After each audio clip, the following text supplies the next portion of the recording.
Hello and welcome to the myBalto podcast. As you can see, we are in a completely different location this time, and we're together. Which is wonderful because we haven't actually seen each other in person in 5 years? 5 years? Was it? It may have been. I think it's been a long time. When did you move to San Diego? 5 years ago.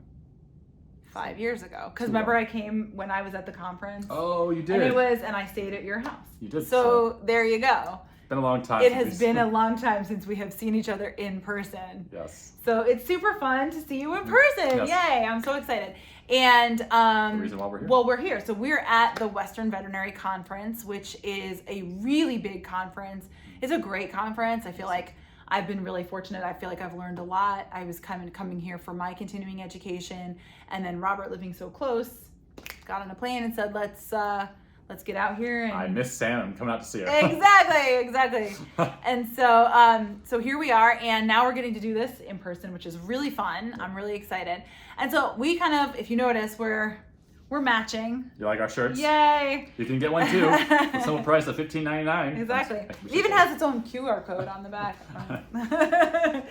But anyway, so we thought we'd kind of take this opportunity to maybe switch gears a little bit, not necessarily talk about a specific like veterinary concern, but more so explain what myBalto is, how it kind of got started, where it came from, what it's kind of become today, and then why. Like, why are we doing this? Why should you care? So I think with that, you're the little seed that started it all. So I appreciate that. Yeah, why don't you tell us a little bit about where this all came from? Yeah, so the biggest thing I think Nathan asked me a long time ago. So I do emergency work, as you guys all well know, and I had a rough night at work. And it's like some owner, unfortunately, had to spend like an extra $300 of their money because they couldn't afford a certain diagnostic. And it's been a while since it happened. But I was frustrated because I couldn't hospitalize the pet afterwards when I think they had diabetes. And I was like frustrated because I couldn't afford to hospitalize afterwards. So like we did all these diagnostics, we had to repeat them, and we couldn't actually hospitalize their pet. And it's because I didn't have access to their pet's records. And how. So if you had, like, you could have directed those funds to treatment versus diagnostics. Tell me more. I can send home with more medications, better, like the next step in diagnosis, things like that, because like the answer's faster. And so instead of wasting time on things they already did, we just didn't have access to. And that was frustrating because it was not just a one-time issue. It happens, and you've seen it. Oh, it happens all the time. Even in reverse. So being primary care, there's times where I will get that a dog just went to the emergency clinic, or they need to be rechecked for something, and it's like, okay, but I haven't gotten the records yet. So I don't even have these records, so I have no idea. Yeah, I mean, I have nothing. And then also what'll happen a lot of times, the two other huge time sucks, are the first visit patients that have copious records from other clinics. That they expect me to review before I go in to help them either with a second opinion or just they're transferring their care. And then I'm like, oh, well, I don't even know what vaccines I can give you because I don't know what you're due for and I don't want to waste your money. I don't know, like, should we run blood work? Yeah, we should. But if you just ran it, I'm not going to rerun it. I don't want to waste your money. So that's huge. Especially those second opinion ones. I mean, if I don't have the records, then you have wasted your time coming. And then I feel terrible because I never want to waste people's monies and the resources, and time being a huge resource. That's a big thing of it. Oh my gosh. And then the other one, puppies. A lot of times, like, we won't know if they went somewhere else, or, you know what I mean? And then what they've been vaccinated for. Exactly. And certain diagnostics of ours will actually read falsely if your pet's been vaccinated beforehand. Yeah, like for certain things. Exactly. So and we just get to be better doctors. I think that's the big thing at the end of the day. Yeah. I know it's not owner's fault. No, it's not at all. But how many owners will walk in and tell you, like, oh, I had an ultrasound done last week, and then you find out it was actually an x-ray. And not an ultrasound. Yes, exactly. Because the modalities, why would you know them? That's not really your job to know them, but it's our job to know them. And I even had one that looked like it had been treated for a simple UTI when I got the information back. Well, it turns out the dog had a bladder tumor. And I was like, well, this isn't simple. This is like, now this is much more complicated. And now we have to have a whole nother conversation because I don't want them to have to go back to the emergency clinic when this recurs, because it will. And then now we're also not even addressing this bladder tumor, be it benign, be it not benign. Like, then obviously if it's not benign, we're going to have way more problems coming down the pike. Exactly. And so I felt horrible because I was like, I didn't even know that this was going on with this dog until almost like a week later. And then I had to go back and be like, we checked in with you, but I didn't realize this was happening until I got the full records. And then I was like, oh, well, and it's in a spot, like a terrible spot, right, you know what I mean? Right at the trigone. And you're like, oh no. And that's the tough part. I think it's because I think you and I could both go over a ton of examples every time it happens on a daily basis. I think it's just a matter of like the cost, the lack of being better doctors because we don't have that information. Yeah. And it's sad because then you have those cases like yours and just like you're not helping the owner. And they're great owners too. Yeah. Like they're people who really like they want to at least know their options and they want to keep their dog comfortable. I mean, ultimately that is the most important thing. Yes. And we can empower you that way, right? So if you had access to those things all the time, if you have access to good up-to-date information, if you constantly know that you have a good resource to go to that will keep track of all your patient's stuff, I mean, that's huge. So I think there you go. And that was kind of the origin, like why that happened. And so that's where myBalto started. We're like, oh, let's find a way to connect all these different veterinary management systems, and those are how your records are stored. So like in human medicine, electronic medical records, EMRs. Yep. And Epic is a very popular one in human medicine. So we want to do something like that for veterinary medicine where all your records are in one place, and especially because your pets, like how many owners walk in with like this big giant folder of all these records that are not entirely useful. Yeah. Well, and a lot of times they're not even actually records. They're actually just bills. They're just the bills. Yeah. They're just information that, oh, hey, it was done. Yeah. Don't know the result. Yeah. And even something like a rabies vaccine. So that is not actually legally going to tell me that I can do a 3-year rabies vaccine. If you've just paid for it, but you don't have the rabies certificate for whatever reason, I believe you. I don't think you didn't do it, but I can't legally give you a 3-year rabies vaccine without an actual certificate. See, things I didn't know. That's why I don't give vaccines anymore. Yeah, he doesn't do those. So, although really on emergency basis, you never give rabies vaccines, like no, we just don't go to the vet the next day because we don't have enough in the hospital to. Because our dogs that come through ER that need.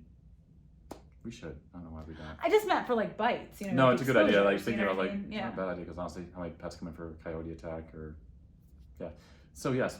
Anyway, this information is very helpful for us. So that's where it all started. Then, as we developed, we wanted to find our niche, and it's been great having the balance of my brother and myself. And then Sam was one of our first people to join on. I'm glad she decided to because we suckered her into that one. He told me about it. I was like, "This is awesome. Yes, I like this. Yes, I'm on board." Yeah. And it's nice because Sam and I worked together in school, and she was president of our. What was it, SCAVMA? Vice president of the class. Vice president of the class. President of SCAVMA. President of SCAVMA. I am a nerd at the core, so I always. And I like I'm a joiner. I'm a joiner. She's a leader too. But it was just nice because you felt the same way about what we were thinking, and since then we've been able to grow it to something more, which is probably the most exciting part, where we can actually help owners save money. Yeah. For me, I think the empowering owners really. It's only a piece of it if you can't empower them to pay for it, right? Because I think that ultimately we are so aware of how expensive it is to take care of your pets. I mean, from every aspect of it. Food is expensive. It's only getting more expensive. And then there's all these diets out there that make you feel like you have to spend thousands and thousands of dollars for your pet. And it is nutrition, food is love. So that's expensive. But then the veterinary care, I think people want to be able to do the best for their patients or their pets, and then they can't because they're faced with these bills that they were not expecting.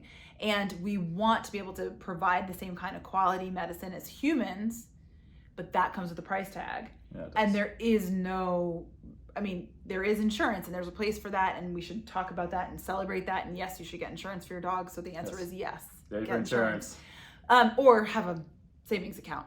But you also, sometimes things come along, you're in a different part of your life, maybe something unexpected had happened, even if you had planned everything, and then somehow things are more expensive than you thought. Or a disease process you never even expected comes along, and now you have this bill. Well, you don't want to make decisions based on money. Yep. And so anything that we can do to really just make that less expensive, take the burden away a little bit. And it started really small, right? It started with the affiliate program, click through kind of a thing. So you come to myBalto, you buy the things you're going to buy for your dog anyway, clicking through us, getting some money back, depending on like if you're a free member or if you actually like subscribe. So you get a little bit more back if you subscribe, but you don't have to. You can be a part of our community for free. Yep. That's fine. And that was like the first step. And we were like, we want to do more. Like, how can we figure out how to give you more money back? So then that was the reimbursement, right? Yep, that's the reimbursement. And, so maybe explain that. Yeah, so the reimbursement was kind of, we want to help you pay your vet bills. And even, I think the most exciting part about that is like, we want to help in two different ways. One is how we found initially how to do it was just pay your bills afterwards. You have a vet bill, and using that revenue we make from, you know, the affiliate links to actually put all that money into those vet bill programs, we can help pay your vet bills afterwards. I think that's it's an awesome part of it, but we found a better way to do that recently, which is probably the most exciting part for us, is creating the myBalto Foundation, and more specifically the myBalto Charitable Fund. And what we're doing is we're going to individual hospitals and helping to create accounts for them where they can actually empower veterinarians to take care of their pets or their clients' pets, with a certain amount of funds we help them raise throughout the year, essentially.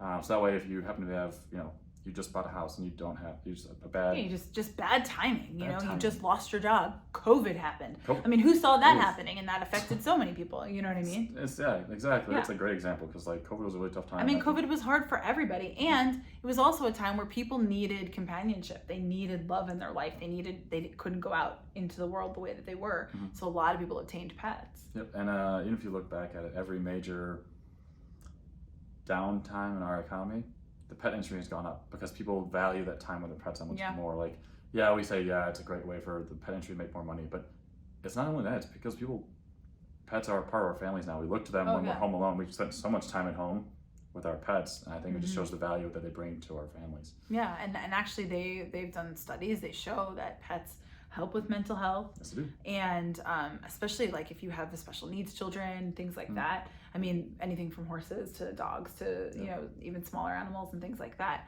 are really important pieces of our mental health.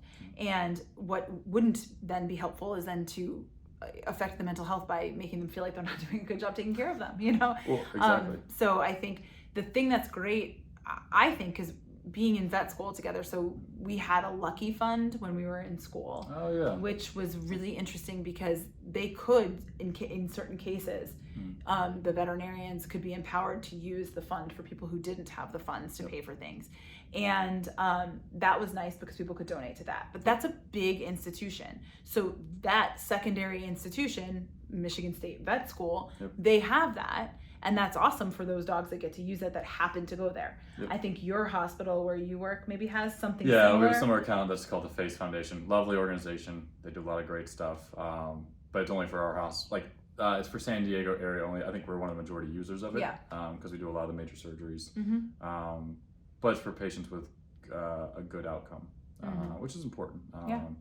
But so there's pockets of this everywhere, right? Where like you work at a much bigger sort of a facility with a lot of specialty things, and you're affiliated with UC Davis, right? Yes, we have a good relationship with them. So. Right.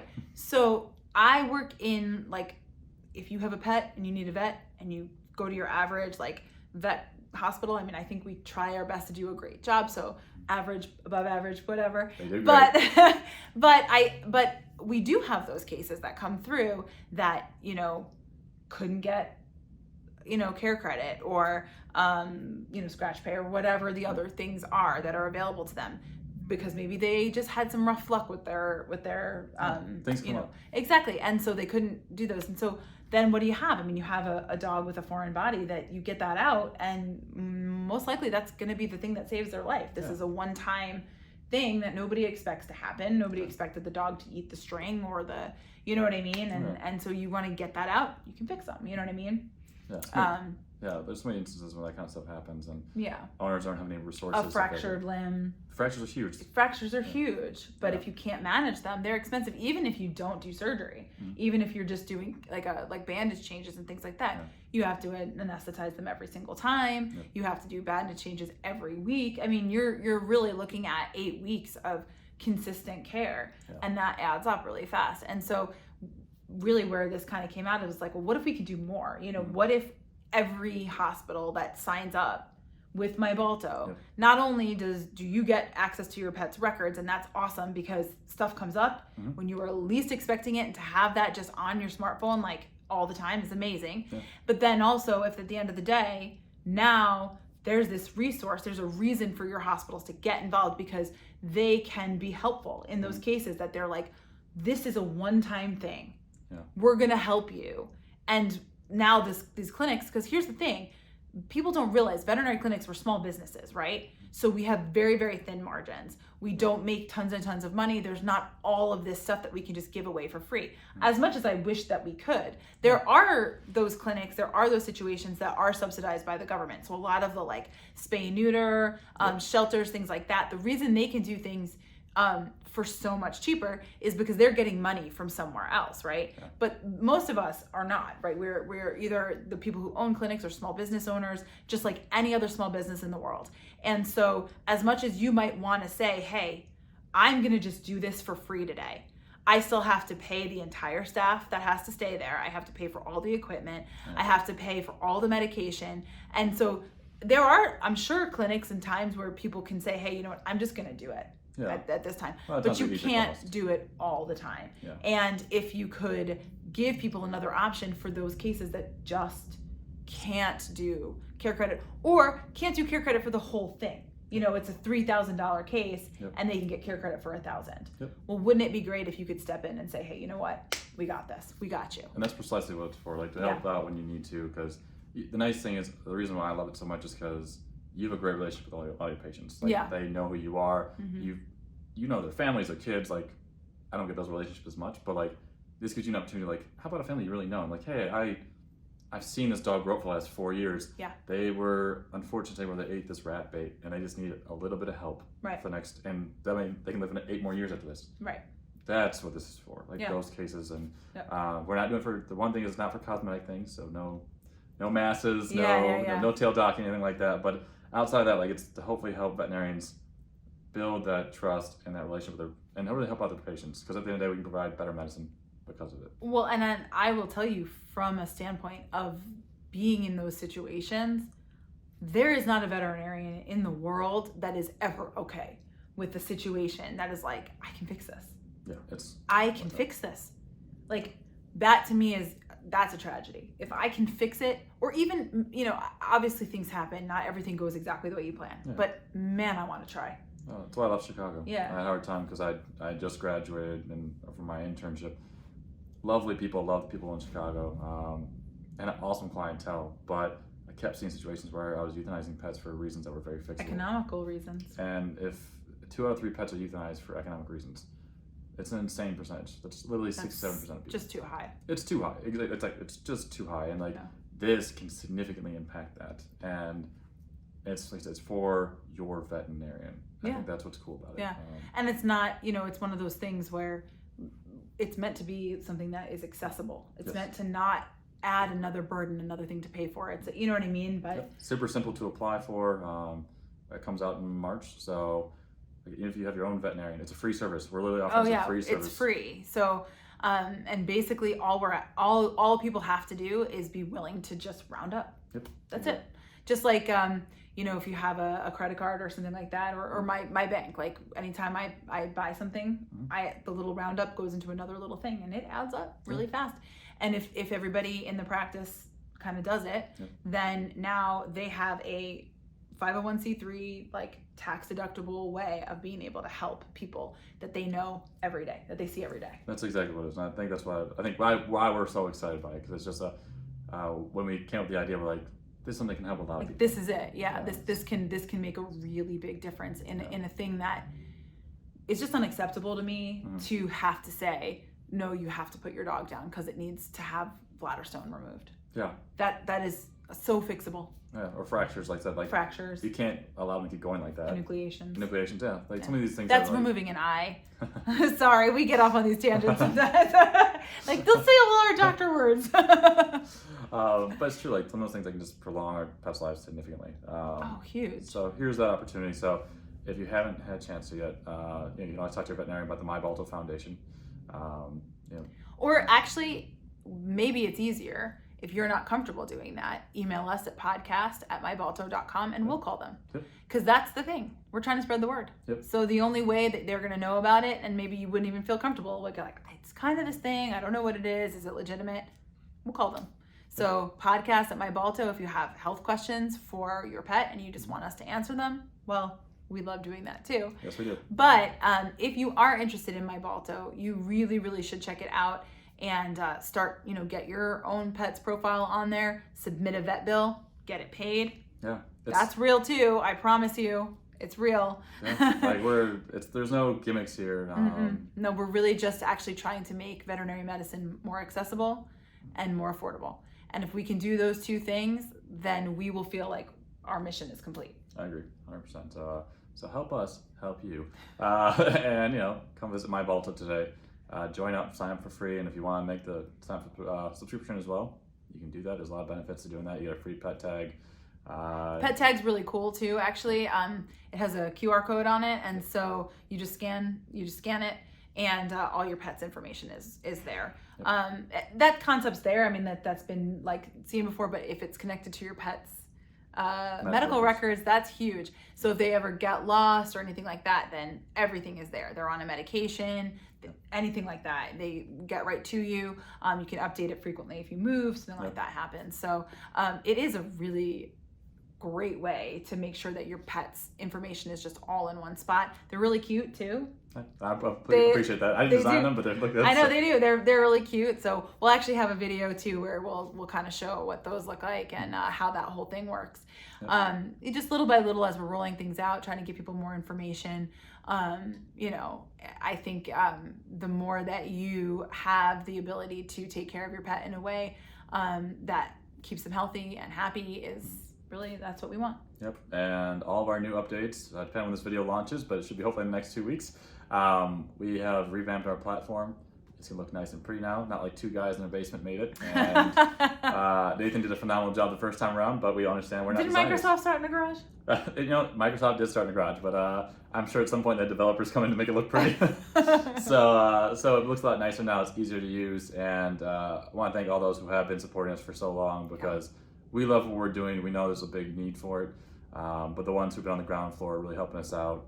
Yeah, we do have a really awesome team. We have a lot of people that are working really hard to try to really make this a reality for people, because I think, anybody who hears about it to me is like, yeah, I want this to work, because I want people to be able to have all these things that you're talking about. So this is it. And that's for less than a cup of coffee a month. You can have all access to your pet's records, and you can actually make more money back by just buying all your stuff through the platform. Yeah. Honestly, if you just buy your dog's food and some toys, you'll make the cost of the subscription back. So it's really easy.